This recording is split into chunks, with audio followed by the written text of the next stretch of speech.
Hi hello నమస్తే. నేను మీ Ramesh. Welcome to Ram Ramesh education news channel. So ఈరోజు వచ్చేసింది మనం డిఎస్సి గురించి లేటెస్ట్ అప్డేట్స్ అయితే మనం చెక్ చేసుకుందాము. అండ్ అలాగే మనకి ఎఫ్ఆర్ఓకి సంబంధించిన నోటిఫికేషన్ కూడా ఇందులోనే నేను మీకు ఎక్స్ప్లెయిన్ చేయడానికి ట్రై చేస్తాను. సో ఇక్కడ చూసుకున్నట్టయితే మనకి వాయిదాల పర్వం ఇంకెన్నెల అని చెప్పేసి ఇవ్వడం జరిగింది కదా. సో మెగా డిఎస్సి ఉచిత శిక్షణ కోసం ఎస్సీ ఎస్టీ అభ్యర్థులు నిరీక్షణకు తప్పడం లేదు. కూటమి ప్రభుత్వం ఎన్నికల హామీలో భాగంగా మనకి వచ్చేసిందే మొత్తం డిఎస్సి నిర్వహిస్తామని చెప్పేసి ప్రకటించారు. మార్చిలో నోటిఫికేషన్ విడుదలకు సానుకూలంగా సిద్ధం చేసింది. మెగా డిఎస్సికి దరఖాస్తు చేసుకున్న ఎస్సీ ఎస్టీ అభ్యర్థులకు రాష్ట్ర సాంఘిక సంక్షేమ శాఖ ఆధ్వర్యంలో రెసిడెన్షియల్తో కూడిన ఉచిత శిక్షణ ఇచ్చేందుకు ఏర్పాట్లు కూడా చేసింది.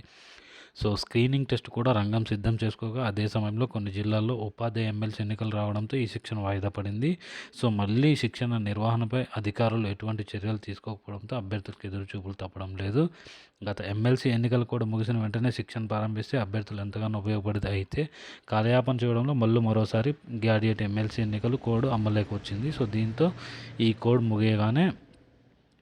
ముగిసే వరకు స్క్రీనింగ్ టెస్ట్ నిర్వహించే అవకాశం ఉండదు. మరోవైపు పరీక్షలు ముంచుకొస్తుండడంతో అభ్యర్థుల గుండెల్లో గుబేలమంటుంది.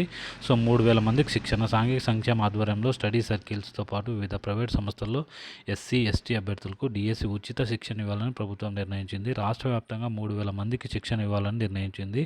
ఈ మేరకు అర్హుల నుంచి దరఖాస్తులను సైతం ఆహ్వానించింది. ప్రవేశ పరీక్ష ద్వారా అభ్యర్థులను ఎంపిక చేసుకునేందుకు రంగం సిద్ధం చేసింది. ఈలోగా ఉపాధ్యాయ ఎమ్మెల్సీ ఎన్నికల నేపథ్యంలో శిక్షణకు అభ్యర్థుల ఎంపిక ప్రక్రియ నిలిచిపోయింది. తర్వాత దీని గురించి అధికారులు పట్టించుకోకపోవడంతో అభ్యర్థుల ఆశలు అడియాశలుగా మారాయి.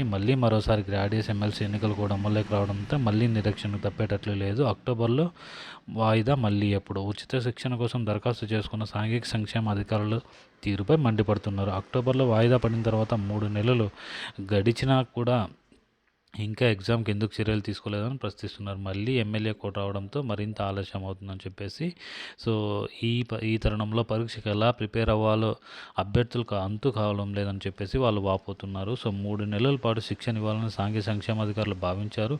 అక్టోబర్లోనే ప్రారంభించి ఉంటే వారు అనుకున్న 3 నెలల సమయం కూడా పూర్తయ్యేదని. వీరికి రెసిడెన్షియల్ విధానంలో శిక్షణ ఇవ్వడం వల్ల అభ్యర్థులు ఎంతో శ్రద్ధతో శిక్షణ తీసుకొని ఉపాధ్యాయులకు ఎంపికయ్యే అవకాశం ఉండేది. గతంలో అంబేద్కర్ స్టడీ సర్కిల్ ఆధ్వర్యంలో నిర్వహించిన గ్రూప్ 1-2 అభ్యర్థులకు ఇచ్చిన శిక్షణ ఎంతోమంది మంచి ఉద్యోగాలు సైతం సాధించిన సందర్భాలు సైతం ఉన్నాయి.